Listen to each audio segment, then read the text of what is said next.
नाही, नेमकं काय सुरू आहे यापेक्षा अजून आज 3 पक्षाची बैठक होईल आणि तो रिपोर्ट आम्ही दिल्लीला देऊ.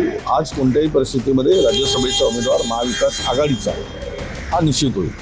अद्याप कुठल्याही नावावर अंतिम झालेलं नाही आणि आमची आग्रही मागणी होती की राज्यसभेची जागा आमचा राष्ट्रीय पक्ष आहे, त्यामुळे राज्यसभेची जागा आम्हाला मिळावी, विधान परिषदेची जागा उद्धव ठाकरे साहेबांनी घ्यावी असा आमचा आग्रह होता. पण शेवट आम्ही 3 पक्ष मिळून आघाडी बनवून आहे, त्यामध्ये जे काही ठरेल तो ते अंतिम राहील. ते हायकमांड आमचे ठरवतील. ही सगळी चर्चा झाल्यानंतर त्यावेळेस अंतिम निर्णय, अद्याप कुठलाही निर्णय झालेला नाही. मला माहीत नाही त्या संदर्भात त्यांचं काय मत आहे, सुप्रियाताई सुळे काय म्हणताय, जयंत पाटील. मी माझ्या पक्षाची भूमिका म्हणतोय आणि माझ्या पक्षाची भूमिका ही स्पष्ट आहे की आम्हाला अद्याप दिल्लीवरून अशा कुठल्याही सूचना आलेल्या नाही. आता ते सगळे 3 पक्षाचे अंतिम निर्णय झाल्यानंतर त्यावेळेस ते सगळं करू. नाही, असं आहे आत्ताची परिस्थिती सगळी पाहता. तसं काही दुबईमध्ये फार काही हे नाही, पण अडकलेली लोक आहेत जे US एअरबेसवर जो अटॅक झाला त्यानंतर 2-3 ठिकाणी जे काही अटॅक झाला, त्यामुळे लोकांना भीतीमुक्त सावट आहे. लोक खूप घाबरलेले आहेत आणि अशा स्थितीमध्ये देशाच्या केंद्र सरकारची, राज्य सरकारची पण आहे, दोघांची ती जॉईंट रिस्पॉन्सिबिलिटी आहे. त्यांनी लवकरात लवकर त्यांची सुरक्षितता आणि त्यांना सुरक्षितपणे आणणं. कारण दुबई असं देश आहे UAE की ज्यामध्ये सर्वाधिक भारतीय त्यामध्ये असतात आणि तिकडे बिझनेसच्या माध्यमातून, नोकरीच्या माध्यमातून मोठ्या प्रमाणात भारतीय लोक त्या ठिकाणी आहेत.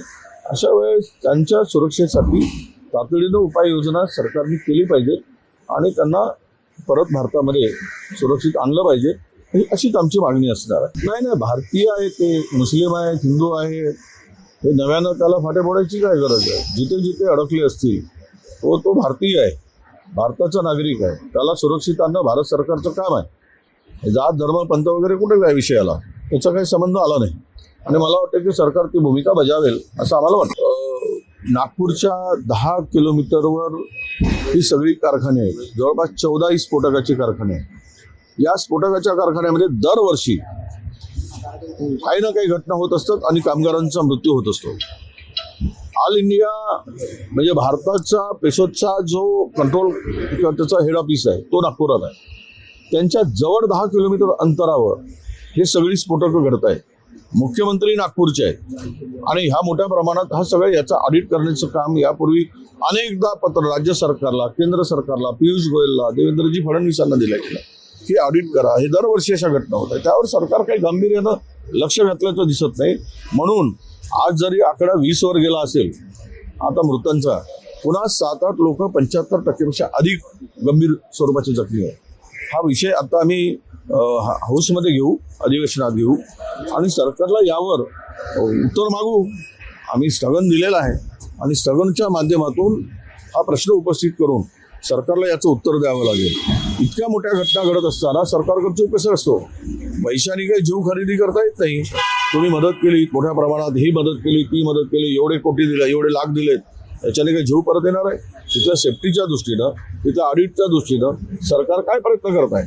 10 किलोमीटरवर हा पेसोचा ऑफिस, या ठिकाणी त्याचं ऑल इंडियाचं ऑफिस नागपुरात असताना या घटना घडतात. मुख्यमंत्री नागपूरचे असताना दरवर्षी 2-4 घटना घडत असतात आणि लोकांचा जीव जातो. ही तर प्रचंड मोठी घटना आहे आणि त्याच्यावर खुनाचा गुन्हाच दाखल केला पाहिजे. सदृश्य मनुष्य नाही, खून केलाय त्यांनी. ह्या जे सेफ्टीची जे निगेजिन्सी झाली असेल तर त्यांनी त्यांचा खून केलाय. त्या सगळ्या जे आता हे सगळे आहेत या कारखान्यामध्ये जे काही त्रुटी आढळून आल्या आहेत त्यांच्यावर त्वरित उपाययोजना केली पाहिजेत आणि कारवाई केली पाहिजे. हा विषय आम्ही लावून धरू हाऊसमध्ये. आता आम्ही स्थगन दिलेलं आहे. छान आहे. महापुरुष कोण? भाजपच्या लेखे त्यांनी ठरवून सांगावं.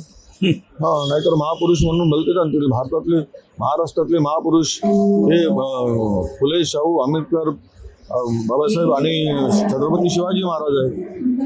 शाहू आहेत, छत्रपती शाहू आहे, राष्ट्रसंत तुकडोजी महाराज आहेत, आम्ही त्यांना मानतो. गाडगे महाराज आहेत. ही संतांची भूमिका आहे. संतांची नावं द्या. गोरा कुमार असेल, तुमचा अनेक संत महाराष्ट्रात आहेत, त्यांची नावं द्या. पण महापुरुषांचीच नावं दिली पाहिजेत.